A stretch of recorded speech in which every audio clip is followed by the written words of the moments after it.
Hi, welcome to another episode of My Wine Smarts.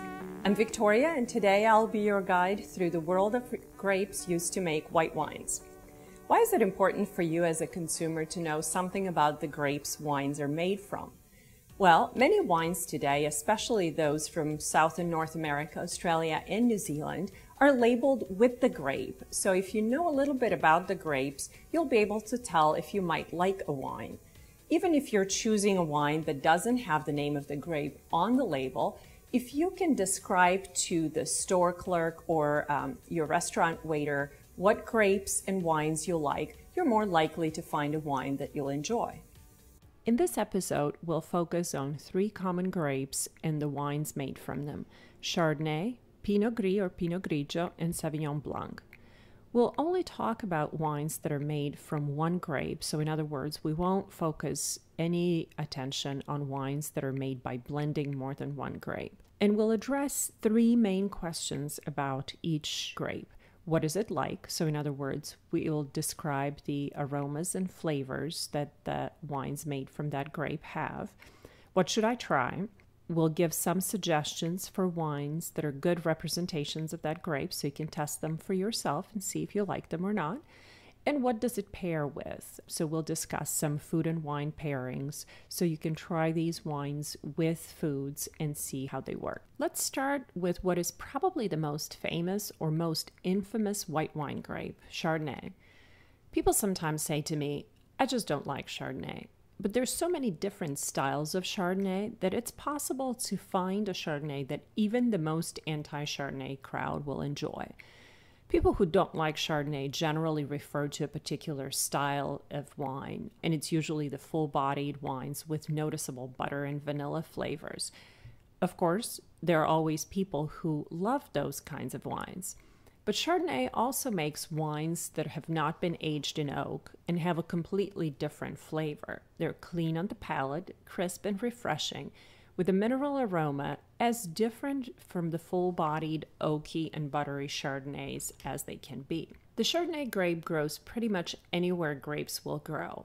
And because grapes tend to express the features of the place where they grow, Chardonnay grapes from different parts of the world have very different features. Also, Chardonnay is one of the grapes that can be made to taste in many different ways, depending on the preferences of the winemaker. So when getting to know Chardonnay, you need to know something about where it comes from and how it was made.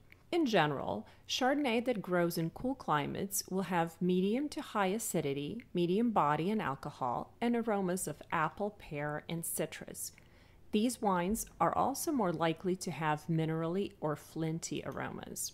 Chardonnay grapes from warmer climates usually have lower acidity, fuller body, and higher alcohol. They're also more likely to have tropical fruit aromas. Depending on how it's been aged, so in other words, whether it's been aged in oak or not, Chardonnay can vary widely in flavor. Chardonnay that hasn't been aged in oak usually has more crisp and minerally flinty aromas, where Chardonnay that has been aged in oak has more buttery flavors of butter, popcorn, cheese, or vanilla, especially when aged in new oak. So to learn more about Chardonnay and explore the range of wines that this grape can make, try at least 2 different styles. For a full-bodied Chardonnay, try one from California, or if you're trying a French one, try to find one from the village of Meursault in Burgundy, and here we have a couple of good suggestions. These wines usually go well with buttery dishes and sauces, so with fuller-bodied foods. They go well with fish and shellfish that has been cooked in butter or cream sauce, and they also go well with chicken when it's roasted or in cream sauce. For crisp, non-oaked Chardonnay, try something from the French region of Chablis, and here we have a couple of suggestions. Chardonnay that hasn't been aged in oak is lighter in body and so usually goes with lighter foods such as salads and vegetables or simple grilled fish. Another common white wine grape is Pinot Gris or Pinot Grigio. The grape is called Pinot Gris when grown in France and Pinot Grigio when grown in Italy. When it's grown in other places, such as California and Oregon, it can go by either name, and so it will depend on the winemaker. Pinot Gris from France is usually fuller in body, lower in acidity, it has a deeper color, and it's higher in alcohol. It often has aromas of ripe fruit and melon, and it's quite a concentrated wine. When grown in Oregon and California, the grape can go by either name and can have a variety of aromas, from lemon, apple, and pear through exotic fruits and flowers to butter, cream, vanilla, or almond when it's aged in new oak. Pinot Grigio, which is what the grape is called in Italy, usually has lighter body, it's higher in acidity, it's lighter in color, and it has lower alcohol. It often has aromas of apple, pear, or citrus, sometimes aromas of stone fruit, such as peach, and it can also be chalky or flinty in flavor.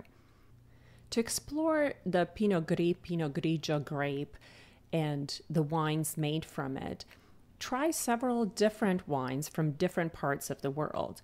So, for example, try something from Alsace in France, which will be very concentrated and riper tasting. Then try something from northern Italy. Usually the northeast of Italy makes some of the best Pinot Grigio. And try wines from Oregon and California, and here we have a number of producers. Pinot Gris or Pinot Grigio usually pair well with fish, especially when it's grilled and prepared in a simple way. It goes well with pasta with seafood, and it also can go well with chicken when it's roasted or poached. Sauvignon Blanc wines are usually pale yellow to greenish in color, light to medium in body, they have high acidity, and are crisp and refreshing. They can have a variety of aromas, from cut grass and herbs to gooseberry, grapefruit, lemon and lime, and sometimes honeydew or melon.